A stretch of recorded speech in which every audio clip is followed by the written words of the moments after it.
Both U.S. President Donald Trump and Prime Minister Justin Trudeau sang the praises of their newly minted trade deal Sunday as the two Saturday down on the margins of the G7 summit. The United States-Mexico-Canada Agreement (USMCA), painstakingly negotiated after the mercurial president promised to rip up the existing North American Free Trade Deal, NAFTA, is the kind of arrangement other leading democracies are pining for, the Prime Minister said, quite frankly, around the table there's a number of people wanting to make trade deals with each other, Trudeau said of the Group of Seven meeting, which is this year being held in the French seaside resort of Biarritz. Trudeau and British Prime Minister Boris Johnson met on the edge of the summit on Saturday and agreed to let officials meet in order to finish hammering a temporary trade deal that will keep commerce flowing for the United Kingdom in the aftermath of its exit from the European Union. French President Emmanuel Macron left, and Trump gather with the other G7 leaders, including Prime Minister Justin Trudeau, Sunday in Biarritz, France. Philippe Wajeza, Reuters. The meeting with Trump was the most important one-on-one session for Trudeau, who is expected to tout the benefits of the renegotiated agreement in this fall's federal election. "We have a deal that's good for our workers, good for our citizens, good for the middle class, and that's the kind of thing we need to see more of around the world," he said. There was no hint of acrimony as the two men posed for the cameras. Last year's G7 in Charlevoix ended with Trump withdrawing his signature from the final communiqué and firing off angry personal tweets at Trudeau over a perceived slight. On Sunday, Trump was determined to portray the deal as a political win for him and again called for Democrats to get in line and help ratify the agreement. "I think it's a very special agreement," the president said. "Our farmers love it. The unions love it. The workers love it. Manufacturers love it. Everybody likes it. I think most Democrats like it. Hopefully, they'll be put to vote fairly soon." The meeting happened after G7 leaders officially got down to business and held the first major working session, which was devoted to the global economy. Watch. Trudeau and Trump at the G7. Prime Minister Justin Trudeau and President Donald Trump met at the G7 today. Here's some of what they had to say. 151 leaders were looking for insight about how far Trump intends to take his trade war with China. Markets stumbled on Friday as Trump escalated that fight. Trump promised he will raise existing duties on $250 billion US worth of Chinese goods to 30% on October 1, and will hit an additional $300 billion in Chinese products on Sept. 1. In addition to Trump, Trudeau and Johnson, the G7 leaders include Japan's Prime Minister Shinzo Abe, German Chancellor Angela Merkel, Italy's acting Prime Minister Giuseppe Conte, French President Emmanuel Macron and European Council President Donald Tusk, tackling tensions with Iran in a surprise turn of events. Iran's top diplomat has landed in Biarritz, though he won't be negotiating nor meeting with the U.S. officials while there, a foreign ministry spokesperson said. Abbas Mousavi wrote on Twitter on Sunday that Foreign Minister Mohammad Javad Zarif had arrived at the host city. Mousavi made the announcement just after an Airbus A321 registered to the Iranian government landed there, fueling speculation Zarif could be on board. Zarif had only been known to be traveling in the coming days. Asia was part of his tour to get support for Iran amid the U.S.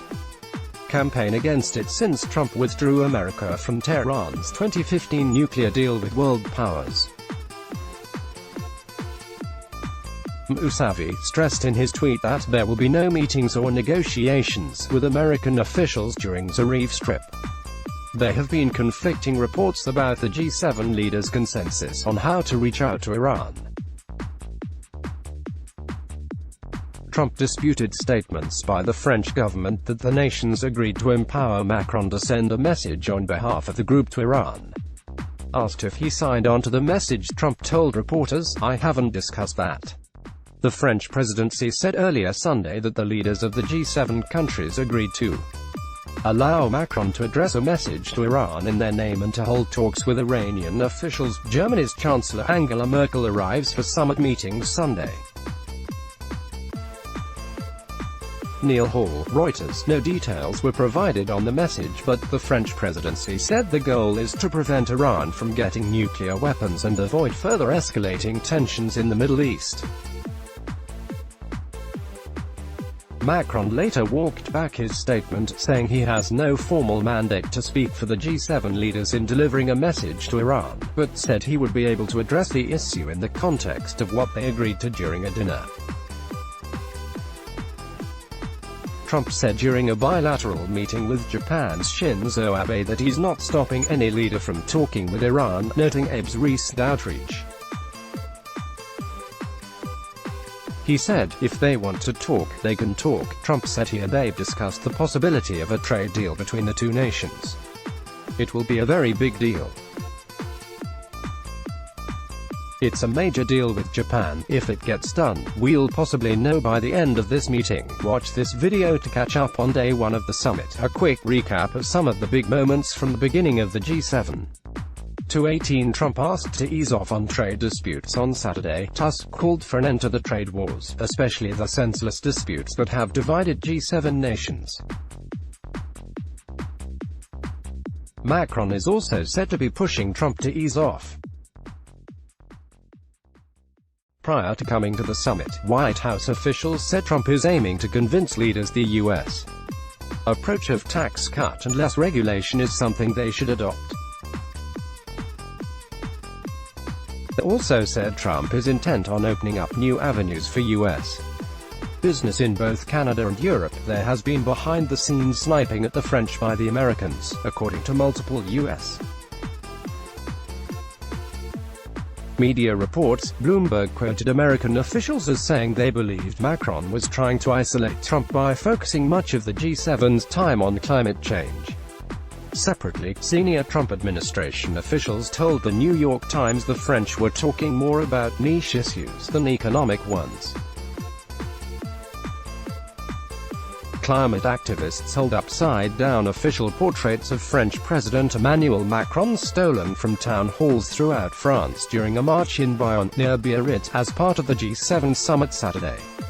Sergio Perez, Reuters. French protesters cite climate change, labor issues. Critics of Macron are marching near the summit to demand he do more to protect French workers and the planet. A mix of activists, some wearing yellow vests, carried portraits of Macron as they marched Sunday through the southwest city of Bayonne. Some held the portraits upside down. The protesters are holding portraits in solidarity with environmental activists who removed official portraits of Macron from town halls around France earlier this year to protest his climate change policies. Internationally, Macron is a vocal champion of fighting climate change, and has challenged Trump on the issue.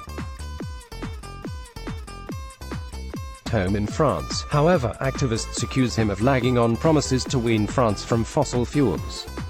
Let's block ads. Why?